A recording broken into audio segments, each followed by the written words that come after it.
Hello guys, welcome to the channel. So ఇక్కడ నేను chip shops పెట్టిపోతున్నాను చూడండి. సో దీన్ని డైస్ అని కూడా అంటారనమాట. సో ఎందుకు డైస్డ్ అని అంటారంటే చిన్న చిన్న డైసెస్లో ఉంటాయి అనమాట. చూడండి ఆరెంజ్ కలర్లో ఉన్నాయి. కుక్కలకి బాగా ఇష్టం అయినవి. అది మా వాడు అప్పుడే వేసాడు. ఇప్పుడు చూడండి ఎన్ని ఫీట్లు చేస్తాడో వాడికి తెలియాలి. సో మనం ఏ చెప్తా చేస్తాడు. కూర్చోమంటే కూర్చుంటాడు, నుంచోమంటే నుంచుంటాడు అనమాట.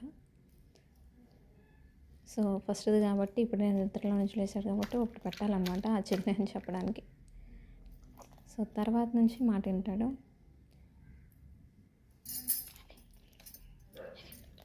అయిపోయి యా గుడ్. సో అలా అనమాట. చూడండి అయిపోయి అని చెప్పగానే అవి ఇచ్చేస్తారనమాట. వీడికి వచ్చినాయి మూడు ముక్కలు. అవి మాత్రం ఇంకా కరెక్ట్గా నేర్చుకున్నాడు. సో అడగండి అయిపోయాను కానీ వెంటనే ఇచ్చేస్తాడు. సో ఏ కాలు ఇమ్మంటే ఆ కాలు కూడా ఇచ్చే రకం అనమాట. ఫుడ్ చూస్తే అది కూడా మెయిన్లీ చికెన్ చూస్తే ఇంకా మనం ఏ చెప్తే అది చేస్తారు. అట్లండి లెఫ్ట్ హ్యాండ్ ఇమ్మంటే లెఫ్ట్ హ్యాండ్ ఇచ్చాడు. అలాగా ఫుడ్ పిచ్చోడు.